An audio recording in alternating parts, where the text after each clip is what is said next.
Salve, Rainha, Mãe de misericórdia, vida, doçura e esperança nossa, salve.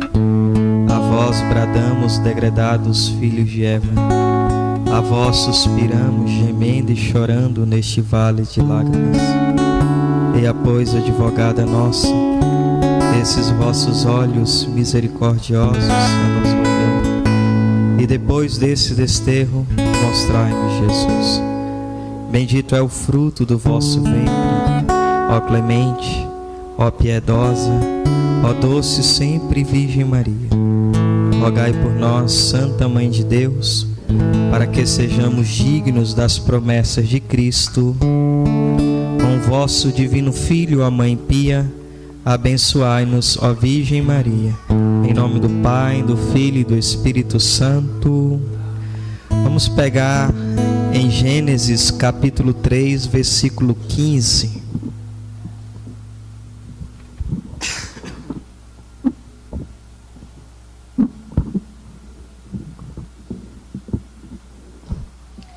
Gênesis capítulo 3, versículo 15.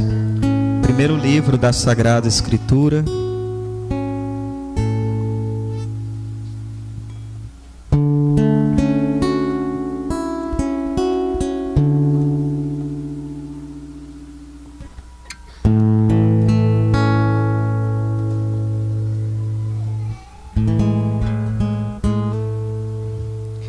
Porém ódio entre ti e a mulher, entre a tua descendência e a dela. Esta te ferirá a cabeça, e tu lhe ferirá o calcanhar. Estas são para nós palavras do Senhor. Amados irmãos, o tema dessa primeira pregação hoje é sobre os apóstolos dos últimos dias. Os apóstolos dos últimos dias foi profetizado por São Luís Maria Grignon de Montfort.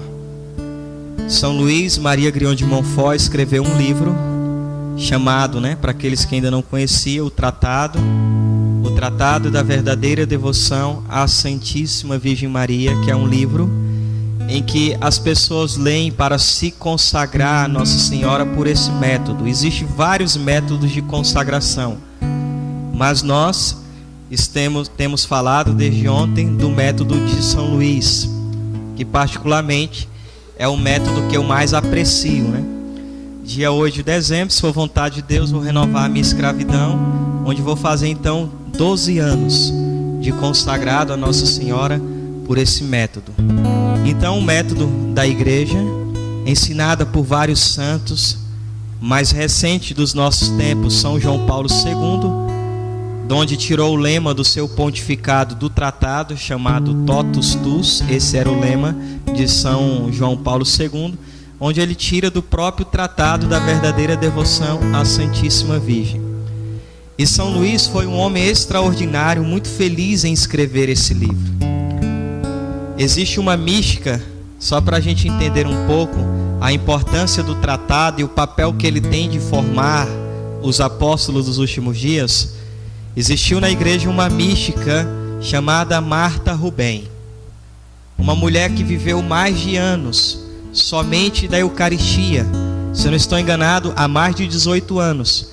Ela não comia nada a não ser comungar o corpo e o sangue de Jesus. Esse era o seu alimento. Então era uma mulher mística que vivia acamada. Ela era tão mística, para vocês terem noção, que um dia uns jovens passando perto da casa disse: vamos visitar a louca, Todo santo é chamado de loucos, então isso é muito natural. E aí, quando aquelas crianças, aqueles jovens colocaram o pé dentro do quarto dela, ela falou: por que na rua vocês estavam me chamando de louca? E os meninos saíram correndo. Nossa, quem disse isso a ela, Pensaram, porque se tratava de uma mística. E um dia foram visitar Marta Rubem e perceberam que do lado da cama dela havia um livro. Gente, adivinha qual livro que estava do lado da cama dela, na cabeceira? O Tratado da Verdadeira Devoção à Santíssima Virgem. Como ela não saía, perguntaram: Marta, quem te deu esse livro? Mais surpreendente é a resposta. Ela disse: a própria Virgem Maria veio do céu e me deu esse livro. Gente, quando a gente para pensar nessas experiências, eu falo: como que eu não vou amar o tratado? Como que eu não vou ler o tratado, não vou carregar o tratado? E assim tantas pessoas falam que têm até dificuldade em ler o tratado, né? Uma espécie de uma batalha espiritual onde a pessoa não consegue ler. Eu particularmente não tive isso. Eu li o tratado 2 vezes ainda antes de me consagrar. Em uma semana eu peguei o tratado e li ele todo, né? Eu não tive dificuldade, mas tem aqueles que têm. Exatamente por quê? Porque esse livro tem nele algo de sobrenatural. Existe nesse livro algo de extraordinário. Tanto que ontem nós falávamos, quando São Luís escreve 1512 o tratado, ele está escrevendo e ele vai ter uma visão de demônios querendo destruir esse livro, ou pelo menos sepultar em um baú para que ele caia no esquecimento. Nós falávamos ontem, o tratado ficou 130 anos escondidos. Aí você fala assim: Hélio Maria, bom, se esse tratado é tudo isso que você está falando, por que que Deus permitiu com que o demônio escondesse ele por 130 anos? Exatamente para isso, para nos mostrar que o demônio tem pavor desse pequeno livro, que o demônio não queria que esse livro caísse nas almas, né? Nas mãos das boas almas, das pessoas que querem fazer a vontade de Deus. E aí um dia então, um padre monfortino, né, onde São Luís havia fundado o seu instituto religioso, foi visitar essa mística, Marta, e ela olhou para ele e disse assim: São Luís não fez nada. O homem ficou assustado, porque quem estuda um pouco da vida de São Luís vê que São Luís era um missionário incansável. São Luís morreu na missão, por causa do evangelho que diz, né? Feliz é aquele quando o Senhor voltar, encontra trabalhando. Então São Luís morreu sendo missionário, dando a vida pela igreja. Um padre simples da igreja e dos pobres, usava uma batina toda surrada, que às vezes os pobres ajuntavam dinheiro para dar esmola ao Padre Luís, que dizia que Padre Luís era mais pobre do que eles. Um homem extraordinário. Um dia chegou no convento das irmãs e falou: me dê uma esmola em nome de Jesus. As irmãs não conheceram o Padre Luís. E aí perguntou, né, o nome dele, e ele falou: uma esmola em nome de Jesus. E aí não deram. São Luís está indo embora. Uma das irmãs reconheceu: ali é o Padre Luís.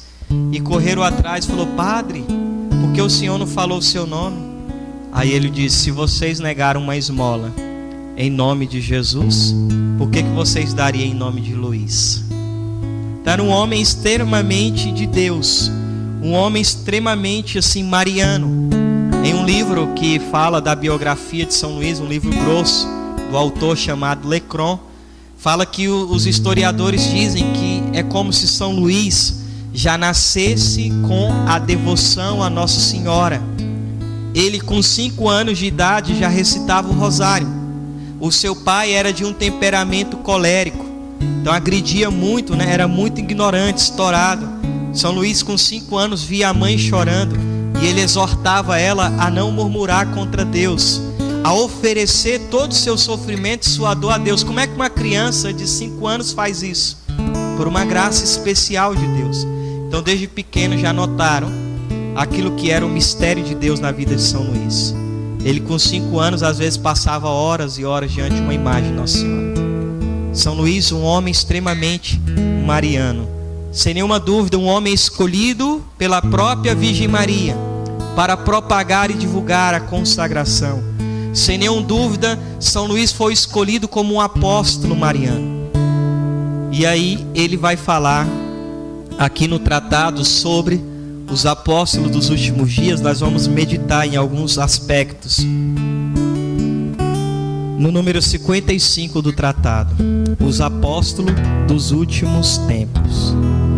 Olha como ele começa: Deus quer, finalmente, que sua Mãe Santíssima seja mais conhecida, mais honrada e mais amada como jamais foi. E isso acontecerá sem dúvida, se os predestinados puserem em uso, com o auxílio do Espírito Santo, a prática interior e perfeita que vou lhe indicar a seguir. e se observarem com fidelidade, verão então claramente quando lhe pertence a fé, esta bela estrela do mar, e chegará ao bom porto, tendo vencido as tempestades e os piratas. Então aqui, tudo aquilo que São Luís vai profetizar agora no tratado, ele diz: isto tudo só vai acontecer se aqueles que abraçaram a consagração a Nossa Senhora puserem em prática. Por isso ontem eu falava que não basta ler o tratado uma única vez na nossa vida. Seria importante ler o tratado todos os anos. Você que ainda não se consagrou, eu te chamo a fazer um test drive, né? Você não é obrigado a se consagrar a Nossa Senhora, mas leia pelo menos o tratado e deixa que o resto Nossa Senhora faz. Porque as pessoas que só leram o tratado, elas falam: Hélio, parece que Nossa Senhora tirou as escamas dos meus olhos. Eu começo a enxergar a fé de uma outra maneira. Eu começo a desejar o céu. Eu começo a desejar a viver a santidade. Então as mudanças com que o tratado causa em nós, lógico que também não é um passo de mágica, mas é muito natural. As pessoas, quando elas lerem o tratado, elas ficam impactadas com esse livro. Então, colocar em prática tudo aquilo que São Luís nos indica, e apoiado em Nossa Senhora, nós vamos vencer as tempestades e os piratas do mundo. Então, nós vivemos hoje no meio desta grande confusão. Como vencer, Hélio? Como guardar a fé? Como não deixar com que os piratas roubem a nossa fé genuína, verdadeira? Ora, se consagrando a Nossa Senhora. Veja dos apóstolos, quem foi o único que esteve aos pés da cruz? São João. Por que isso? Porque São João era o apóstolo mais próximo da mãe. Veja que os outros não chegaram até lá. Pedro, o primeiro papa, perdeu a fé. Os santos falam que quando Jesus Cristo morreu na cruz, a humanidade inteira perdeu a fé. Como entender isso? Por exemplo, o que Pedro era antes do Senhor chamar ele para ser um apóstolo? Pescador. E o que Pedro volta a fazer depois que Jesus morre na cruz? Volta a pescar. Gente, voltar a pescar significa voltar à vida velha. Lembra dos discípulos de Emaús? Tinham deixado Emaús para seguir nosso Senhor. Jesus morre na cruz e os discípulos estão voltando para casa decepcionados com Jesus. Voltar para Emaús significa voltar para a vida velha. Mas os santos vão dizer que enquanto a humanidade inteira perdeu a fé, houve uma única criatura que não perdeu a fé. Sabe quem? Nossa Senhora. E não é diferente de hoje. Infelizmente, quantos padres, bispos, até cardeais perderam a fé. E pessoas simples, às vezes nem entende nada, nunca estudou teologia, filosofia, mas acontece na vida delas o que dizia São Padre Pio: a Virgem Maria é mais do que a filosofia e a teologia. E são pessoas que estão com uma fé inabalável. Então, como vou vencer as tempestades e os piratas que querem destruir a nossa fé? Me consagrando a Nossa Senhora, entregando minha vida nas mãos dela, como aqui São Luís continua falando.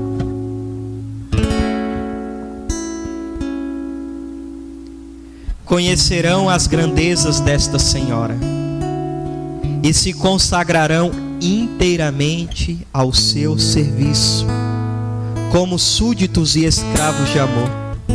Experimentarão a sua doçura e a sua bondade. Qual consagrado não pode dizer que já experimentou isso, gente? A doçura de Nossa Senhora, a bondade de Nossa Senhora. Às vezes as pessoas chegam em mim e falam assim: Hélio Maria, né? Eu não vejo isso, mas bom, o povo é muito caridoso, só pode, né? Tu és um dos melhores pregadores da Virgem Maria, tu deve se alegrar muito disso. Falei: não, irmão, isso é um peso, porque a quem muito é dado, muito será cobrado.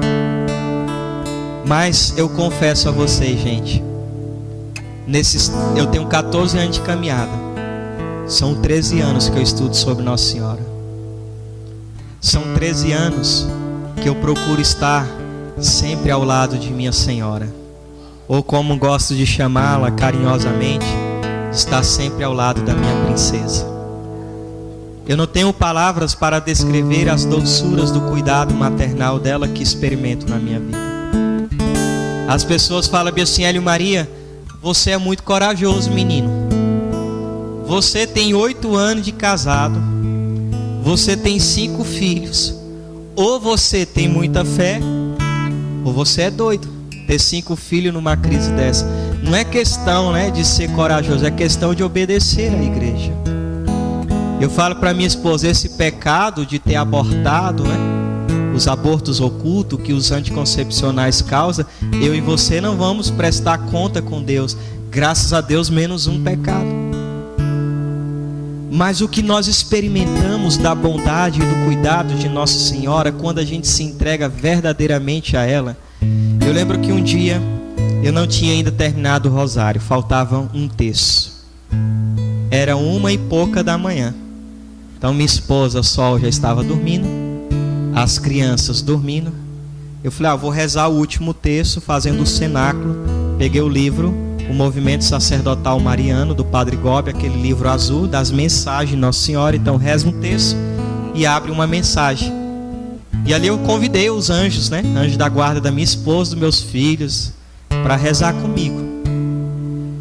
E aí estou ali rezando e entregando. Falei, esse último terço eu vou colocar minha família, minha esposa, meus filhos. Que Deus me ajude, né, a educar os meus filhos na fé, cumprir bem minha vocação enquanto pai, esposo, que é a minha primeira vocação, não é ser missionário, né? Você vê, hoje eu estou aqui, no outro final de semana não tem viagem, vou ficar 10 dias em casa, né? Que eu não sou louco. Eu entendo que minha primeira vocação não é sair pelo mundo pregando. A minha primeira vocação é ser pai. A minha primeira vocação é ser esposo. Enfim, eu entendo muito bem isso, né? Então eu procuro conciliar muito. Por isso, entre eu e minha esposa nunca tivemos desentendimento por causa de missão. Nunca foi motivo de briga lá em casa, nem por parte dela, muito menos por parte das crianças. Quando o papai vai viajar, já sabe, não, o papai está indo pregar. E só pergunta assim, vai na Azul? Aí quando o papai fala que é, então traz a balinha, né?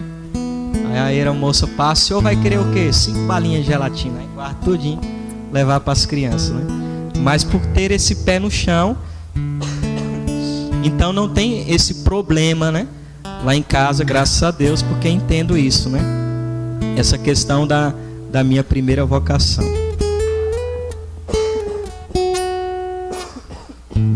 Alguém pode pegar um pouco de água para mim? Mas o quanto nós experimentamos lá o amor de Deus, de Nossa Senhora. Aí rezei, abri uma mensagem. Gente, qual mensagem caiu? Caiu numa mensagem, o título era As Famílias Consagradas a Mim. Primeira coisa que Nossa Senhora fala na mensagem: não tenha medo de ter filhos. Eu falo, olha, é para nós, né? E sabe o que ela fala? Eu vou morar na casa das famílias que são consagradas a mim. E eu vou prover o material e o espiritual. Lá em casa a gente pode passar por aperto, mas nunca faltou nada. As crianças sempre tiveram as coisas. A providência é enorme. Quantas vezes eu não já cheguei em casa com malas de roupa, de brinquedo. Então, eu poderia dizer, enquanto consagrado, obrigado, meu irmão, quantas vezes nós experimentamos aqui, como diz São Luís, né? Os escravos vão experimentar a bondade de sua senhora. Então estou falando isso aqui já para você também. Por que não você também se consagrar para experimentar essas doçuras? Continuando o texto. Experimentarão sua doçura e bondade maternais e amar-lo-ão ternamente como seus filhos. Conhecerão as misericórdias de que ela é cheia e a necessidade que tem do seu auxílio. Hão de recorrer a ela em todas as circunstâncias como sua querida advogada e medianeira junto de Jesus Cristo. Reconhecerão que ela é o meio mais seguro, mais fácil, mais rápido, mais perfeito de chegar a Jesus Cristo, e lhe se entregarão de corpo e alma, sem restrições, para assim também pertencerem a Jesus Cristo. Mas quem serão esses servidores, esses escravos e filhos de Maria Santíssima? Aí São Luís fala: serão ministros do Senhor, ardendo em chamas abrasadoras, que lançarão por toda a parte o fogo do divino amor. Olha, a primeira característica do apóstolo dos últimos dias são esses: serão pessoas ardentes do amor de Deus. Hélio Maria, do que você mais tem medo? Da frieza. O que eu tenho mais medo? Que um dia meu coração seja frio e indiferente para com Deus. Por isso o tratado, ele consola muito o meu coração. Bastaria talvez, quando a gente estivesse meio que esfriando na fé, folhear o tratado. São as palavras que incendeiam o nosso coração. Não, eu devo lutar, eu devo ser como o ministro do Senhor, ardendo em chamas abrasadoras. Uma pessoa, assim como nós dávamos ontem o exemplo da vela, né? A vela que vai se consumindo e o fogo que vai derretendo a parafina, e aquela vela um dia acaba, e assim deve ser a minha vida. Existe algo que me consome, que é um fogo. Qual fogo? Esse fogo que São Luís está dizendo.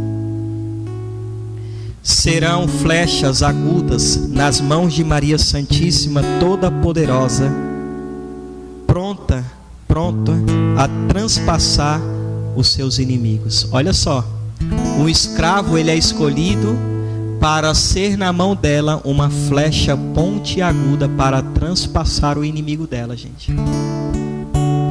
Quem é o inimigo dela? Que nós lemos aqui: porém ódio entre tu e a mulher. Por isso o escravo tem que fazer violência para ele lutar todos os dias para viver a santidade. Por isso o escravo, como nós dizíamos ontem, não pode fazer do pecado um projeto de vida. Porque não foi feito, nenhum de nós, não só os consagrados, mas nenhum de nós fomos criados para pertencermos a Ele. Então, quando eu me consagro, quando eu deixo Nossa Senhora e utilizando de nós, a gente se torna como essa flecha pontiaguda, que ela utiliza para transpassar os seus inimigos. A essa parte aqui todo mundo vive isso. Serão filhos de Levi, bem purificados no fogo da grande tribulação. Veja que São Luís primeiro falou que os escravos reconhecerão que Nossa Senhora é o caminho mais fácil, curto e perfeito, né? Para chegar a Ele. Agora ele está falando de turbulência, de tribulação, né? Aí, ué, São Luís, como assim? Se o Senhor disse que é fácil, por que o Senhor agora está falando de dificuldade? Como é que eu posso entender isso? Imagina que cada um de nós aqui temos 4 anos de idade. Você tem que atravessar um túnel escuro sozinho. Como que uma criança de 4 anos de idade atravessa um túnel escuro sozinho? Talvez nem consiga atravessar, sim ou não? Agora imaginemos, nós temos a mesma idade, 4 anos. É o mesmo túnel, a mesma escuridão, a mesma dificuldade. Só que agora você está segurando nas mãos da sua mãe. Eu pergunto, tem aí ou não tem uma diferença? Então nós teremos sim dificuldades. Só que quando eu vejo que eu não enfrento a dificuldade sozinho, quando eu entendo que eu estou segurando nas mãos dela, porque todo filho quando está com medo ou perecendo, ele grita pela mãe. E quando a mãe chega, não há mais o que temer. Então São Luís fala que nós vamos ser purificados no fogo da grande tribulação. Alguém fala, meu Deus do céu, eu não quero me consagrar. Gente, a gente precisa entender aqui uma coisa: passar por dificuldades e provações é uma alegria. Vocês lembram da homilia de ontem que o padre dizia, né? São Pedro e o outro apóstolo saíram lá do sinédrio, do cárcere, felizes por terem apanhado por causa do nome de Jesus. Veja como a doutrina católica é completamente ao contrário de uma doutrina materialista protestante. Um protestantismo, como é que o católico sai da igreja? É no momento da dor, gente. Aí passa o carro de som. Se você vê vulto, se você está sofrendo, endividado, bom, quem é que não está, né? Vem para cá que você vai parar de sofrer. Gente, isso é uma ilusão. Jó capítulo 7, versículo 1. A vida do homem é uma luta sobre a face da terra. Mateus 10, 22. Sereis odiados por todos por causa de meu nome, mas aquele que perseverar até o fim será salvo. Eclesiástico 1, 2. Meu filho, se entrares para o serviço de Deus, permanece firme na justiça e no temor, e prepara a tua alma para a provação. 2 Timóteo 3, 12. Aqueles que querem viver piedosamente em Jesus Cristo terão de sofrer perseguições. Filipenses 1, 29. A vós vos é dado não somente crer em Deus, mas ainda por ele sofrer. Olha, se a gente fosse ficar aqui citando, Mateus 16, 24. Quem de vós quiser vir comigo, renuncia a si mesmo, toma a tua cruz e segue-me. Aonde está este evangelho açucarado da porta larga? Que tudo vai ser fácil. Não, Mateus 7, 13. Entrai pela porta estreita. O evangelho de Jesus é isso. Seguir Jesus. Por que muita gente não quer seguir Jesus? Porque seguir Jesus requer morte. Eu preciso negar a mim mesmo. Eu preciso renunciar às coisas. É necessário crucificar a minha carne, como diz o apóstolo São Paulo. Então, passar pelas provações por causa do nome de Cristo é a maior glória que nós podemos passar na nossa vida. Tem um canto que diz assim, né? Nós somos da igreja da cruz. O mesmo São Luís que escreveu o tratado, escreveu um livro que também é muito importante para os consagrados terem em ler. Carta aos amigos da cruz. São Luís diz: Cristo teve muitos amigos em volta da mesa, mas poucos em volta da cruz. É a mesma coisa hoje. Vai vir um padre aqui, vai celebrar uma missa de cura e libertação. Ia ter que fazer lá dentro da outra lá.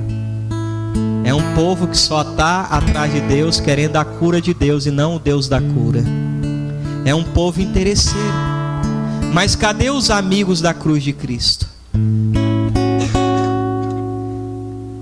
E os consagrados são chamados a isso. Ser amigos da cruz de Cristo. Poder dizer como o apóstolo São Paulo em Colossenses: eu me alegro por completar na minha carne a tribulação que faltou na de Cristo. Então, passar pela provação nós não devemos ter medo, porque aí nós já vivemos o nosso purgatório aqui na terra. E sofrer por causa de Deus, gente, é não sofrer em vão. Tem muita gente sofrendo em vão. Tem muita gente padecendo por aquilo que passa. Mas felizes são aqueles que padecem por aquilo que é eterno. Então não tenha medo dessa parte. Bem calcado, né? Bem colado a Deus. E levarão o ouro do amor no coração, o incenso da oração no espírito e a mirra da mortificação no corpo, que serão em toda parte os pobres e pequenos, o bom odor de Cristo. E para os grandes, os ricos e os orgulhosos deste mundo, um odor de repugnância e morte. Olha só, ontem nós citamos, quando os reis magos foram adorar Jesus, eles deram o que? Ouro, incenso e mirra, na primeira vinda de Jesus. E os apóstolos, na segunda vinda gloriosa do Senhor, o que daremos a Ele? O ouro da oração, o incenso, né, da oração, a mirra da mortificação. E olha só isso aqui: para os pobres e orgulhosos deste mundo, nós seremos um odor de repugnância. Será que isso já não acontece? As pessoas que pisam, humilham e fazem tantas coisas com os consagrados, enfim, serão nuvens trovejantes, esvoaçando pelo ar ao menor sopro do Espírito Santo, que sem apegar-se às coisas e nem se admirar de nada, nem se preocupar, derramarão a chuva da palavra de Deus e da vida eterna, Trovejarão contra o pecado, lançarão brados contra o mundo, furtigarão o demônio e seus asseclas, e para a vida ou para a morte transpassarão lado a lado, com a espada de dois gumes da palavra de Deus, todos aqueles que foram enviados da parte do Altíssimo. Serão verdadeiros apóstolos dos últimos tempos, e o Senhor das virtudes lhe dará palavra e força para fazer maravilhas e alcançar vitórias gloriosas sobre os seus inimigos. Dormirão sem ouro e nem prata, e o que é melhor, sem preocupações no meio dos outros padres eclesiásticos e clérigos.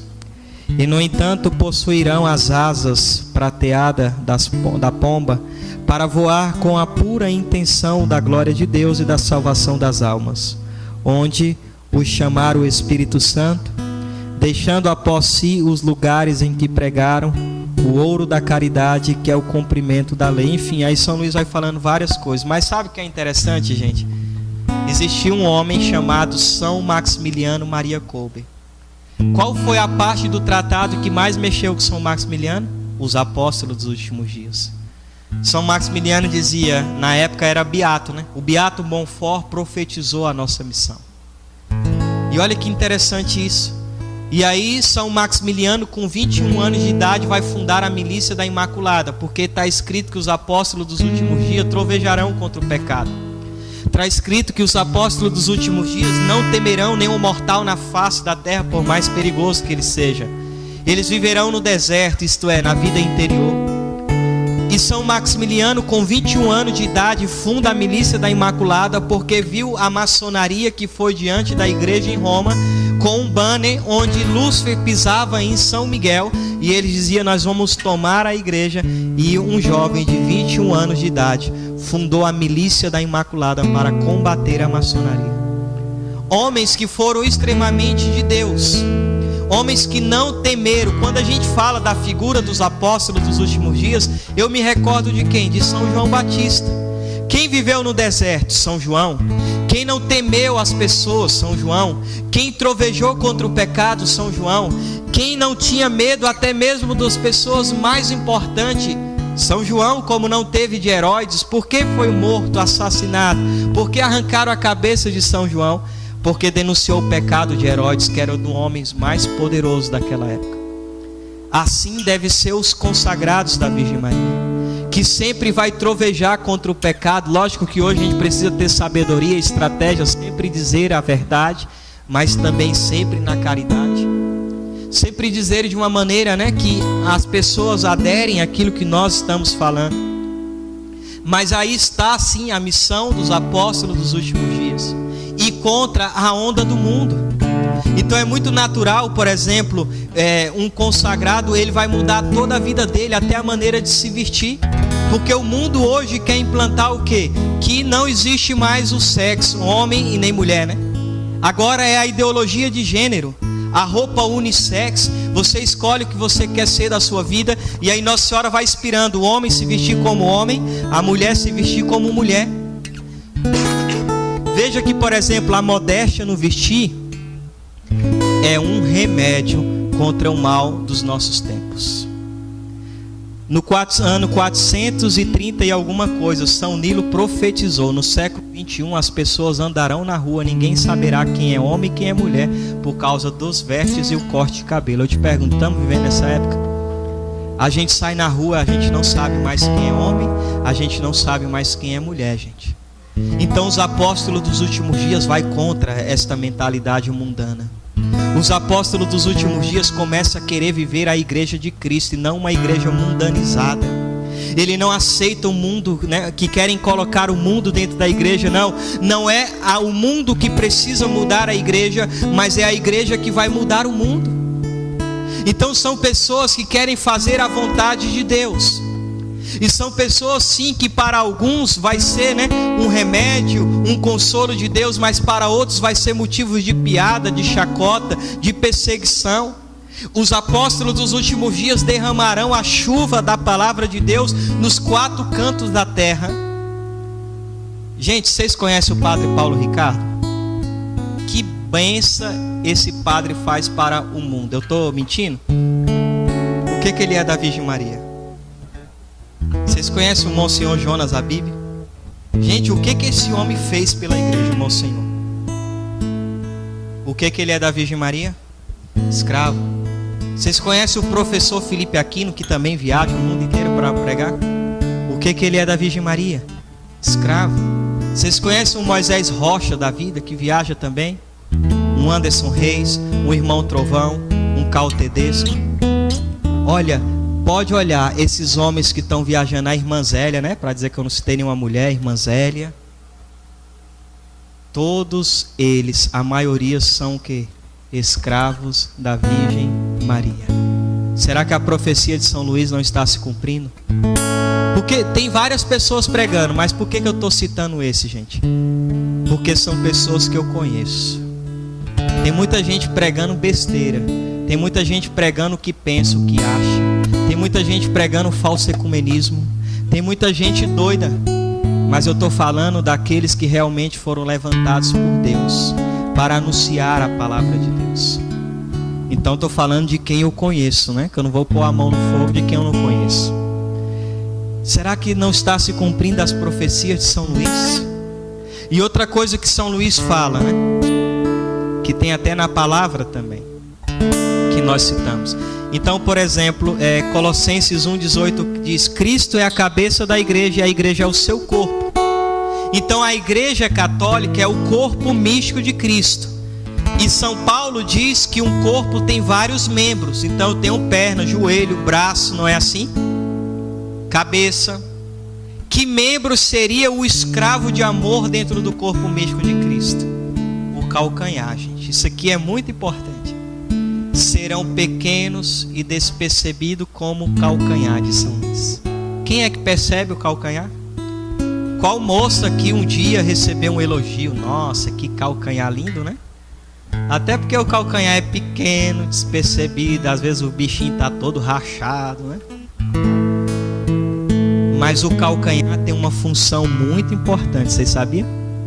O calcanhar é que sustenta o corpo.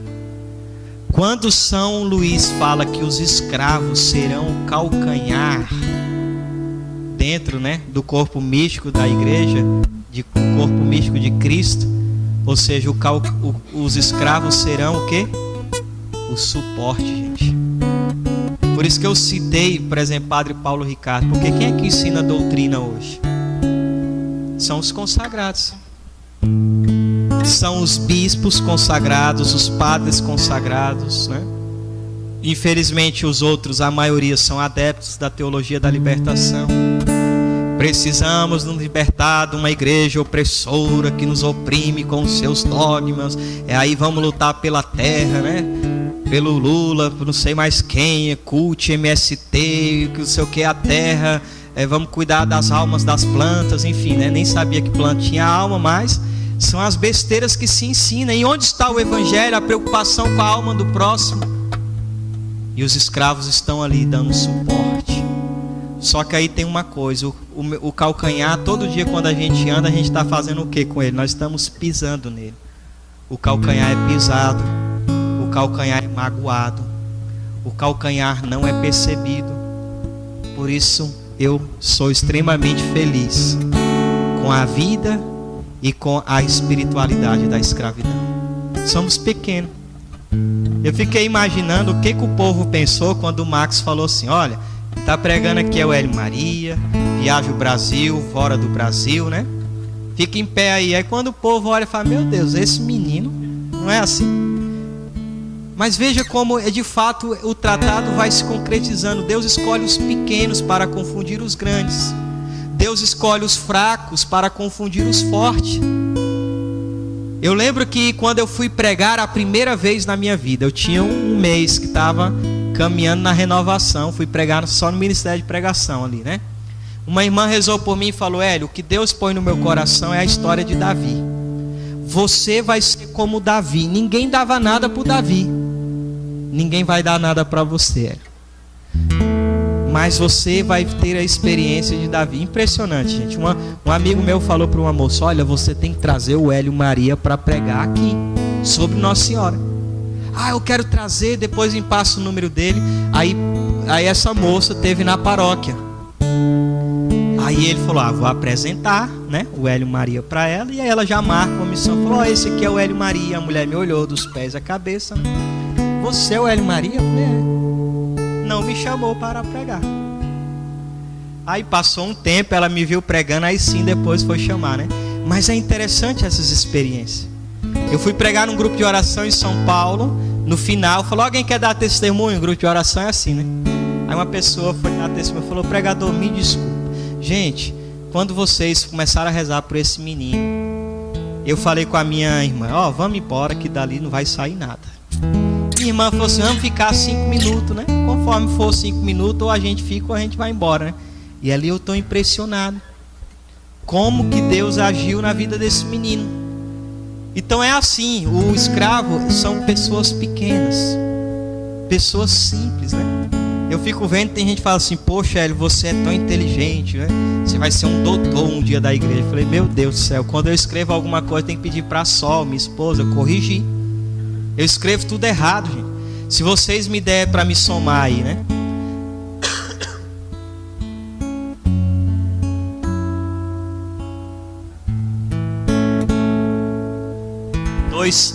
Dois peixes e 5 pães, meu Deus do céu, vai sobrar 12 cestos, né? Nós não temos sabedoria nenhuma das coisas do mundo, mas das coisas de Deus. Em casa, pode perguntar para a Sol. Eu não sei onde eu coloco chave, eu não sei onde eu guardo as coisas, mas a Bíblia, né? Sagrada Escritura, documento da Igreja Faz do Santo, parece que Nossa Senhora colocou tudo aqui no HD, né? Então é ela que vai fazendo as coisas. Então o escravo de amor, nós devemos nos tornar nos apóstolos dos últimos dias. E aí impressionante, né? Eu rezava um dia pela comunidade, porque toda comunidade tem que ter um título de Nossa Senhora como patrona, como baluarte. E eu, por exemplo, eu não tenho devoção a nenhum título de Nossa Senhora. Para mim Nossa Senhora é Nossa Senhora, né? E eu amo os santos, mas eu não tenho aquela devoção. Meu Deus, eu sou extremamente devoto do Padre Pio, porque o meu pai Padre Pio, eu não tenho essas coisas. Meu negócio é com Nossa Senhora. Lógico que eu amo muito São Padre Pio, São Luís, e não tenho devoção a nenhum título de Nossa Senhora, a de Fátima, Lourdes, a de nenhum. E aí eu falei, mas toda a comunidade tem um título. Então eu rezei e falei para Nossa Senhora, mãe, qual o título que a senhora quer que dentro da comunidade a gente honra a senhora? E aí quando eu estava rezando, né, eu tive uma visão, gente, pelo amor de Deus, visão que qualquer um carismático, do mais borréia, do mais simples pode ter. Aquelas, né, que vem algo no seu coração, me veio Nossa Senhora de La Salette.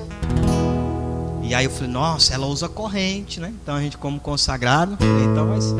E aí depois eu fui estudar sobre a história de La Salette. Nossa Senhora de La Salette, ela apareceu na mesma época que o tratado foi reencontrado. Então já vi que tinha coisa de Deus e de Nossa Senhora ali. E numa das mensagens de Nossa Senhora de La Salette, vocês podem procurar na internet, ela faz o apelo para que se manifeste os apóstolos dos últimos tempos. Vocês sabiam disso? Então, uma das videntes se tornou cofundadora de uma ordem religiosa cujo carisma era rezar para que Deus apressasse e enviasse os apóstolos dos últimos tempos. Então veja que Nossa Senhora, quando aparece em La Salette, ela vem nos lembrar.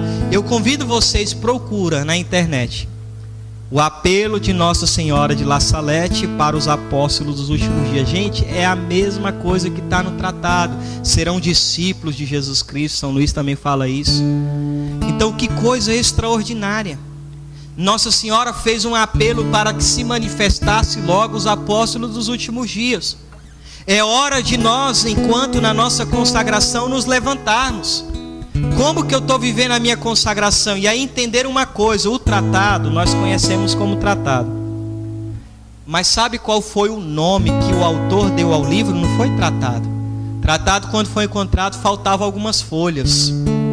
E depois foram descobrir que o nome que São Luís deu para esse livro não é Tratado da Verdadeira Devoção à Santíssima Virgem, mas é Preparação para o Reino de Cristo. Então para que a gente está se consagrando, gente? Lembra que eu dizia São João Batista, qual era a sua função? Preparar o quê? A vinda de nosso Senhor. Qual é a função dos apóstolos dos últimos dias? Também preparar a segunda vinda gloriosa de nosso Senhor, que se dará por meio da Virgem Maria. Por isso nós temos falado tanto dela. São Luís, nessa parte dos apóstolos dos últimos dias, ele começa no número 55 dizendo: Deus quer finalmente que nos finais dos tempos sua mãe seja mais conhecida, amada, honrada. Esses dias eu conversava com o Antes, irmão Trovão. Gente, nós começamos 13 anos lá atrás questionar os músicos que não cantavam para Nossa Senhora. Fazia um CD, se tivesse um canto para a Virgem Maria era muito. Não se tinha até retiros, mas não tanto como hoje. A nossa época é a época que mais se canta para Nossa Senhora. Se naquela época fazia, um CD com 15 músicas, às vezes uma música era de Nossa Senhora, hoje tem CDs que é só de Nossa Senhora. Hoje o que mais tem tido no Brasil e tem sido o quê? Retiros marianos. As pregações, como tem surgido pregações sobre a Virgem Maria. Aí às vezes a gente fala: gente, mas será que isso não está errado? Não, é a profecia de São Luís se cumprindo. Quando que sua mãe deveria ser mais conhecida, amada e honrada? Nos finais dos tempos. Por que a devoção a ela deveria crescer exatamente nos finais dos tempos? Gente, quando eu medito sobre a eternidade, eu falo: eu estou frito, eu não vou me salvar. Mas quando eu lembro que eu tenho uma mãe, gente, uma mãe, parece que o céu fica mais próximo do meu coração. Olha, vocês já viram talvez vocês já viram em jornal, né? Uma mãe sendo entrevistada. E a mãe está chorando muito e o filho está acorrentado na cama. Vocês já viram isso ou não? E a mãe dando entrevista fala para o repórter: olha, meu filho usa droga. Eu acorrentei ele na cama porque eu amo meu filho e não quero que ele seja assassinado nas mãos dos traficantes. Eu te pergunto, essa mãe ama ou não ama o filho? Ama, né? A Virgem Maria é uma mãe que nos ama tanto, mas tanto, tanto, que ela não quer que nós nos percamos. Que sabe o que ela está fazendo nos finais dos tempos? Nos acorrentando a ela, gente. A escravidão de amor é isso. Eu estou preso a ela, eu estou acorrentado nela. E isso para nós é um consolo, porque a Lumen Gentium diz que a Virgem Maria está no céu trabalhando. Então não pense que a Virgem Maria está lá debaixo do pé de coco, deitado na rede, tomando água de coco no céu, né? Nem sei se no céu tem isso, mas tudo bem. Ela está no céu trabalhando. Como entender isso? Uma frase do Santo Curadás: nem o paraíso pôde gozar tranquilamente Nossa Senhora, pois ela é como uma mãe que só descansará quando o último filho chegar em casa. Sabe aquela mãe que tem um filho perdido no mundo? Deu meia-noite, a mãe nem sabe onde o filho está, mas ela está rezando. 1h da manhã, 2, 3 horas da manhã, a mãe só vai dormir e para de rezar quando o filho chega em casa. Gente, assim está a nossa mãe no céu. Quando que a Virgem Maria vai descansar? Quando nós estivermos em casa. Então Nossa Senhora, ela trabalha no céu, pedindo o quê? A nossa salvação. É uma mãe que quer o paraíso, não só para ela, mas para todos os seus filhos, porque toda mãe que ama, quer o filho sempre do lado. A gente pode crescer, né? Eu estou com 33 anos de idade, mas para minha mãe eu sempre serei o bebê dela, não é assim? Mãe é... Menina vê 40, 50 anos, meu bebê. Eu falo: mas rapaz, um bebezão desse tamanho, né? A senhora já é até bisa, né? Mas mãe é assim, gente.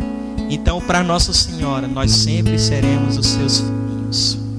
Tanto que geralmente nas aparições dela ela já fala logo: filhinhos, não é? Filhinhos. Então se consagrar a ela. Mas aqui um detalhe: não se consagrar por moda, né? São Luís não diz escravos por moda. São Luís diz escravos por amor. Lembra que eu disse que todo ano que a gente lê o tratado encontra uma coisa nova? Gente, ano passado na leitura eu vi no capítulo, acho que é 6º, a figura bíblica, né? Rebeca prefigura Nossa Senhora, Jacó, Jesus Cristo e os consagrados, e Esaú os réprobos, os mundanos, aqueles que não querem ser de Deus. E aí é interessante a explicação, por quê? Porque quando Rebeca escuta Isaac falando para Esaú, o filho que ele amava, olha, prepara algo para mim aí comer, vem aqui que eu vou te dar uma bênção. Ela mandou Jacó pegar 2 cabritos. E o que fez Rebeca? Matou os 2 cabritos e preparou ao gosto do seu esposo Isaac. Então nada melhor do que a esposa para saber qual é o gosto do marido, não? Só que aí uma coisa interessante, que lá fala que os 2 cabritos representam o que? A gente entrega o corpo e a alma. Então os 2 cabritos representam isto. E Nossa Senhora vai fazer conosco o que Rebeca fez com os 2 cabritos. Eu fechei e falei, que coisa extraordinária. Ou seja, quem já é consagrado ou aspirante à consagração, a boa nova é, sabe para que a gente se consagra? Nossa Senhora vai te matar. Olha que coisa boa, irmão. Vai fazer conosco o que fez com os 2 cabritos. Matar, esfolar, arrancar a pele. Olha, matar quem? O homem velho que está em mim. Ela vai arrancando a pele, né? Até porque a pele foi colocada, o pelo foi colocado em Jacó, porque Esaú significa peludo. Então quando o pai toca, vê que o menino é peludo. Tem cheiro de Esaú, a voz é de Jacó, diz o pai, né? Então, ou seja, olha que coisa. Arrancar a pele é o que? Até nosso exterior muda. A nossa maneira de falar, de pregar. Gente, eu falava gíria o tempo todo quando eu era do mundo. Minha mãe, coitada, mãe, acorda, cadê minha precata? Que diabo é precata, menino? Chinelo. Já comprou Marrocos? Minha mãe, que diacho é Marrocos? É pão, mãe. Vou ali bodar, minha mãe. O que é bodar? Dormir, né? Então eu era doido, falar era da galera do rap. Mas até isso saiu dos meus lábios. Tem gente que eu preciso mostrar foto, as minhas fotos nos bailes de rap, porque senão não acredita. Então tudo muda quando a gente se consagra. Ela vai mudando não só o interior, mas também o exterior. Então viver a consagração de todo o nosso coração, com toda a nossa força, com toda a nossa alma, deixando Nossa Senhora usar de nós como os apóstolos dos últimos dias, na nossa casa, né? Em todos os lugares, gente. Deixando com que a Virgem Maria nos use para transpassar o inimigo de Deus. Permitir com que nós sejamos essa flecha pontiaguda nas mãos de Nossa Senhora. Os apóstolos que com uma mão carregarão a cruz e com a outra o rosário, que com uma mão combate as heresias e com a outra edifica a casa de Deus. Consagrados a Nossa Senhora para se opor ao mundo, à mentalidade mundana. São pessoas que querem fazer a vontade de Deus. Então você vê, hoje o mundo prega o quê? Para os casais não terem mais filhos. Você pode ver os escravos, são abertos à vida, né? O mundo prega hoje o individualismo. Veja os consagrados, querem viver em comunidade, ter tudo em comum. São pessoas que se opõem à mentalidade do mundo. São pessoas que sabem que estão aqui de passagem, como nós dizíamos ontem, mas que enquanto estiver aqui vai fazer a vontade de Deus. Ou seja, um consagrado, resumindo para a gente rezar, um apóstolo dos últimos dias é um valoroso combatente de Deus e de Nossa Senhora. Nós estamos no campo de batalha e um dia nós iremos morrer, como diz o padre Paulo Ricardo. Só que nós vamos usar de sabedoria e de estratégia, prolongar o máximo possível da nossa morte para poder fazer o maior estrago na linha inimiga. Eu quero terminar essa pregação dizendo de uma realidade que às vezes nós não gostamos de ouvir, que é a realidade da morte. Sabia que todo mundo aqui vai morrer um dia? Sabia que ninguém aqui vai virar farinha de puba? A não ser que Cristo volta, né? Volta agora e a gente está aqui vivo amanhã, quem sabe. Mas daqui até lá, gente, todos nós iremos passar pela provação final que o catecismo fala. Qual é a provação final de cada cristão? A morte. E um dia, meditando nisso, eu fiz um propósito com Deus. Eu vinha de uma missão de Goiânia até minha casa, são 200 quilômetros. Era de noite.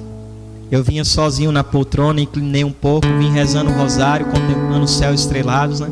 E meditando no mistério da morte. Eu falei: Deus, eu vou morrer um dia, mas eu quero fazer um trato com o Senhor hoje. E quero fazer um trato com a Virgem Maria. Já que eu vou morrer mesmo, não tem, né, como fugir da morte. Lógico, da morte física, né? Devemos fugir mais qual? Da morte espiritual, né? Que Jesus fala da segunda morte, né? Não tenhais medo daquele que mata o corpo, mas tenhais medo daquele que pode matar a alma, lançando no inferno. Esse é o maior medo que nós devemos ter, né? Aí eu falei: então, Jesus, é o seguinte, já que eu vou morrer um dia, eu tomo uma decisão hoje na minha vida. Eu não vou morrer pelo que passa, eu vou morrer pelo que é eterno. Para a gente rezar, eu quero te convidar a isso. Meus irmãos, vem morrer pelo que é eterno. Morrer pela igreja, morrer pelo Santíssimo Sacramento, morrer pelo triunfo do Imaculado Coração da Virgem Maria, morrer pelas nossas verdades de fé. Tem muita gente lá fora morrendo por droga, por prostituição, por bebida, pelas coisas que passam. Mas eu espero que aqui, mesmo sejamos poucos, possamos tomar uma resolução na nossa vida de morrer, mas não pelo que passa, mas morrer pelo que é eterno. Gastar a nossa vida, consumir a nossa vida, não pelo que passa. As pessoas que viram a noite na noitada, né? Pessoas que, você pega às vezes um jovem de 25 anos, você acha que tem 40, não dorme, tanto usar droga, bebida, passa a noite inteira nas ruas. Não, nós vamos morrer pelo que é eterno.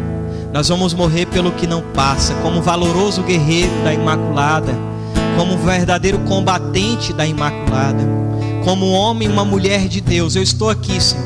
Eu quero me consagrar, quero me tornar um apóstolo dos últimos dias. Eu quero dar a minha vida, e já que vou morrer um dia, Senhor, tomo uma resolução hoje: não vou morrer pelo que passa, eu vou morrer pelo que é eterno, defendendo a igreja, defendendo a fé católica, defendendo o Santíssimo Sacramento, defendendo a honra de da nossa rainha, sendo como uma flecha pontiaguda nas mãos dela. Por isso eu te convido você a ficar em pé, e é isso que nós vamos rezar agora. Você vai pedir para Nossa Senhora essa graça. Você vai falar: mãe, eu quero sim ser um apóstolo dos últimos dias, mesmo apesar da minha miséria, da minha pequenez, da minha fraqueza, mesmo, mãe, com toda a limitação que tenho, mesmo entendendo aquilo que nós ouvimos hoje na leitura, que nós trazemos um dom extraordinário em vasos de barro, nós queremos ser todo de Deus e todo da Virgem Maria. Queremos ser um apóstolo dos últimos tempos, homens e mulheres de oração, homens e mulheres que entregarão o incenso da oração, a mirra da mortificação, homens e mulheres que vão adorar, homens e mulheres que vão chorar com a igreja, mas não vai abandonar a igreja, homens e mulheres que entendem que enquanto esposa de Cristo também vamos subir o nosso Calvário, a exemplo do nosso esposo, mas também vamos ser crucificados por causa dele, vamos dar a nossa vida também por causa dele. Meu irmão, minha irmã, se você quer isso, peça agora a graça do Espírito Santo de Deus. É ele que nos convence.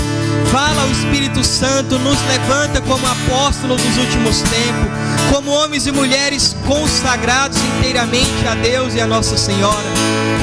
Faz de nós homens destemidos, derrama em nós um espírito de coragem, de parresia, um espírito de ousadia em nossos corações. Dá-nos a graça de testemunhar, de pregar não só com a palavra, mas de pregar com a vida, de viver aquilo que diz São Francisco: pregai sempre, se necessário use palavras. Dai-nos, ó amado Jesus Cristo, esta graça. Pelas mãos da augusta Rainha do Céu, nós clamamos e pedimos agora o Espírito Santo de Deus. Vai desejando, vai pedindo: vem Espírito Santo, como veio no cenáculo sobre Nossa Senhora e os apóstolos reunidos, os apóstolos que receberam a unção do Espírito Santo para serem apóstolos corajosos, não apóstolos medrosos. Pedimos, cantemos pedindo. Preciso de ti.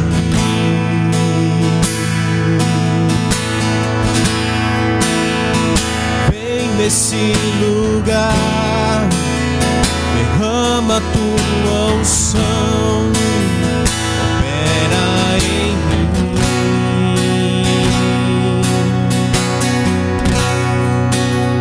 Espírito Santo,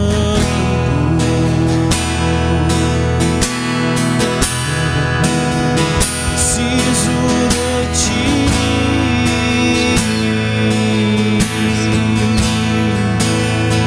Vem nesse lugar, derrama tua unção, opera em mim.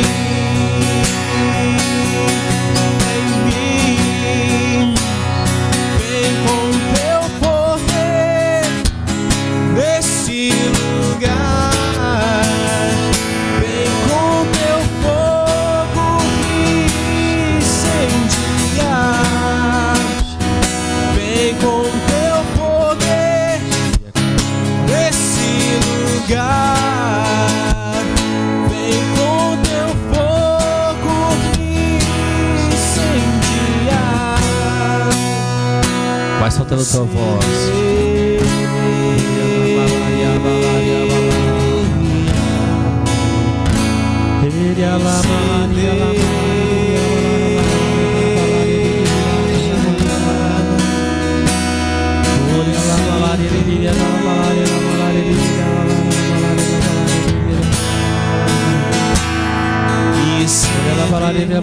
soltando tua voz, deixando se incendiar.